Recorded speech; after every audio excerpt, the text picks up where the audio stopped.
Jack Carlson and welcome to Question Time. This is your chance to meet the candidates running in the 2022 BCUSU elections. This session is for candidates running for Vice President Academic Experience. So I'd like to introduce the candidates. Would you like to introduce yourself? Hello, my name is Favour Ede. Hi, my name is Fiona Rose Joseph.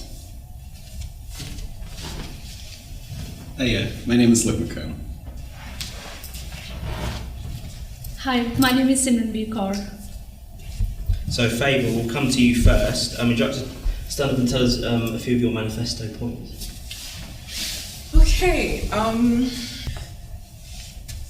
so when I came in for my MSc, I actually didn't intend to run for an election, but I came in and I experienced a few things firsthand, and I decided that we need to change these things.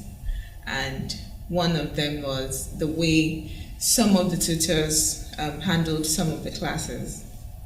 It wasn't quite engaging. Sure, 30 seconds, sorry. Oh, done? Simran? Oh, sorry, Fiona. Well, my first point would be that I've heard a lot of feedback about timetabling issues from various faculties, and that needs to be solved because it's very important and it's a very big deal. Also, the curriculum, it's quite important for us to have it more accessible for more students, so decolonizing that would be important as well. Thank you very much. And Luke? So I'll just get right to the point. My three big manifesto points as of right now are to implement hybrid learning within BCU so that everyone has a chance to learn regardless of where they are, to improve more employability structures, so to make more connections within sort of the Birmingham community with our other businesses and universities, as well as internationally, and finally to restructure the personal tutoring system so that everyone has a fair experience within personal tutoring, considering that it's such an important and integral part of academic experience. Thank you, and finally Simran. So I will be supporting more into the coursework, and basically because there will be more support to the students regarding their coursework, and having more support by the course tutors regardless, any language barrier. Also, I was nominated for student union before as well, and this year as well, so I thought to have more belief in the students, and because they think that I'm best for the work. Thank you. Thank you. So we'll come to the first question I've got for each of you, and that is, how are you going to ensure that you involve students in the work that you're going to be doing? Yeah. I think what's really important right now is making sure that as executives we go towards the students instead of waiting for students to come towards us, because I know that as a university we have the office, but to be completely honest, I know a lot of students don't even know where it is, and they aren't very sure where to find the help. So knowing that, I would go out of my way to various campuses at different points to at least hold workshops or just like events to just gain some feedback. Yes. So one of the things I did before applying for this was to get feedback from fellow students about the challenges that they faced, and somehow I did that with just my class. I just did a simple questionnaire, and somehow some of the things that they pointed out also were the things that I had noticed and things that made me decide to run. And so I'm going to be doing a lot of that, giving a voice to the students, asking them for feedback about what they think about how they are taught, the curriculum, how easy it is to access books, because I remember the first time I went to the library and two of the books I wanted weren't there, and I was lost. I didn't know what to do. So I'm going to be taking a lot of feedback from students, and that would inform my next steps on what to do to help to resolve those issues. And Simran? Yeah, so being a course rep from last 2 years, from a bachelor's and for master's, I think I have been collecting feedback or surveys from the students where they are facing difficulties to assessing timetables. It could be like they have to come for 3 days, which should be managed properly so that students can save their time for studies as well. So I think this is the point I want to raise with the governors boards as well. And Luke? Well, look, as a student rep currently, and as a former course rep, and as a lead course rep previously, I have quite a lot of experience with dealing with feedback and also dealing with student matters directly. This is the Students' Union. I believe that we should be having students involved in the process as much as we possibly can. And as a research-based person, and someone who really loves research, to be quite honest, I want to improve how we do that through our research in a number of steps. I want to be present on every single campus, conducting research myself and with other people, so that not only am I getting feedback firsthand, but I'm also actively interacting with people. And I want to use that, and I want to use what people tell me as an integral part of my approach. It's why one of my final manifesto points is that I want to work for people. It's not about me, it's about you, really. It's about the student. And I think that is the most important part of all. So you got any thoughts or comments on what each of you have said in response to that question? Any thoughts? Okay, we'll move on to the next one. So if you could pick one thing to improve the academic experience of students at BCU, what would it be? Luke? Well, I'm very passionate about this, and I probably will not shut up about it throughout my entire time here. BCU coming out of COVID has one big thing that it's really not addressing right now, and it's why it's one of my key manifesto points actually, and that is a lack of full integration of hybrid learning. So what do I mean by hybrid learning? Well, I'll explain it very, very quickly. Imagine going into class and going into a lecture and then going home and having that lecture uploaded to, I don't know, Moodle or whatever you need, so that you can access it as it was described and as it was taught live in class. That's all I'm really saying whenever it's hybrid learning. And I think it's such an easy thing to implement. Other universities have it, they've had it for years on years.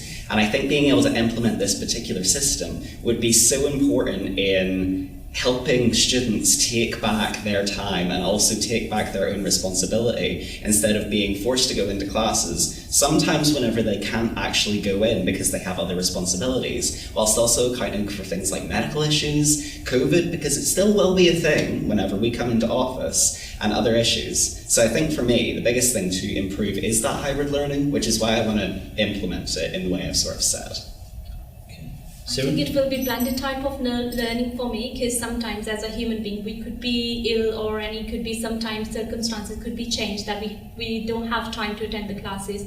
So support should be provided by the course tutor or the module leaders to attend the classes online, so that at least they are learning something online as well. So it should be blending learning for me. Okay, so for me, I think we need to do more with regards to module review. We just did one last week, and I think it's not enough. And when you speak to students, there are a lot of complaints, there are a lot of issues with some of the tutors and the way they handle the classes. So I think we need more engagement in that area, so we can find out what the issues are in time, not when lectures have gone on for a long time and a lot of students are lost, they don't even know where to start from. So I think that is one.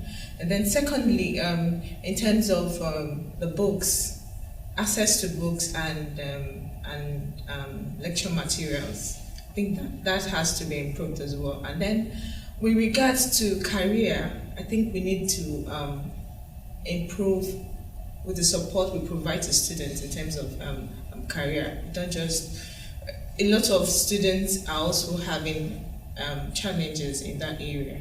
So those are the three things I think we need to do better. Fiona? Something I really advocate for is mental health, because right now after COVID, well, maybe not everyone, but the majority of people have developed like a sort of social anxiety, and that really affects the way that they learn. And having difficulties in the way that you think and perceive everything in your everyday life is definitely going to affect the way that you learn, and it makes or breaks your academic experience, like, completely. If you're not feeling up to work, you're just not going to do your best. And right now we do have a society, a mental health society, and like there are opportunities for students to go out of their way to receive help for it, but it's they just don't really know about it yet. And I think making sure that they understand that it's very common and it's completely normal and it's something that's really necessary, actually. Have you got any thoughts or comments on each other's responses to that question? No? Okay, we'll move on to the final question then. Timetabling has been an issue for a number of years. How do each of you propose to fix this problem permanently? Fiona? I'm part of the HELS faculty, and it's been an insane issue for us. As a course rep, I've heard constant complaints about it. And I think one of the main issues is that students don't always know where exactly to find their timetable. We have one on Moodle, we have like iCity, and we have like the IBCU app. Like having one place where we all know where it is would be very helpful. And maybe since as an academic experience VP, I would be working with the staff as well. So having maybe workshops and just having conversations to the faculty about more communication with each other in different schools would be very important. Okay, so I also want to add that if the timetable can come out earlier than it I started in January and I think it came out a few days to commencement of lectures. If it can come out earlier, so if anyone has any input or any complaints about anything, the person can always make those complaints and maybe changes can be made or maybe not. Lou? So I think for me this relates back to a point I actually make in my initial sort of manifesto. I think as it stands, BCU isn't exactly built for the students that it currently inhabits. It's built for a type of student who is able to be as flexible as possible to a kind of schedule as and when it comes, rather than accounting for their own life, their own circumstances, and everything in between. And I think the timetabling really reflects that. So not only is it kind of reflecting it in just kind of the ways we get our schedules, the way we get our lectures, and the way we get our seminars, but it's also the way we get our exam timetables as well. So those are two big things I kind of really want to tackle.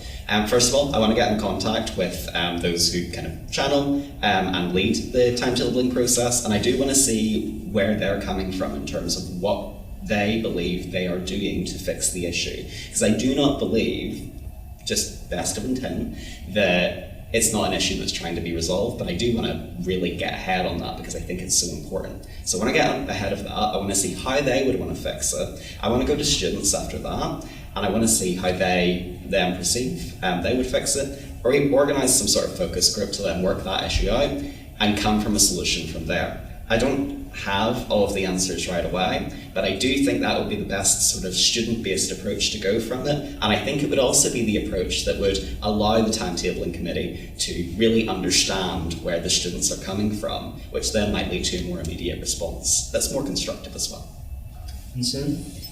So being a student from past 4 years, I have experienced this a lot regarding timetable, that sometimes my lectures got clash, and sometimes that you are unable to come to the university. So recently, like from an international background and being studying with a home student, so I can balance both things properly. And so being a course rep as well, recently we have a lecture clash where we are having already lecture from 9 to 10, and they have suddenly moved our another lecture from 9 to 10 online. So which is a big issue, and I think students are approaching for the reply, but then they are not getting fast approach from the tutors or from the timetabling team. So I think these kinds of problem I will be looking forward to, so that the student can get more response, easily response, and fast reply from the departments. Have you got any thoughts on what each other have said there? No? Okay, fantastic. Well, I want to thank you, the candidates, for coming today and sharing your ideas. I want to thank you as well for submitting your questions. You can find out more about all the elections at bcusu.com/elections, or by following hashtag BCUSU elections on social media. Voting opens on Friday the 11th of March at 9 a.m. Thank you and goodbye.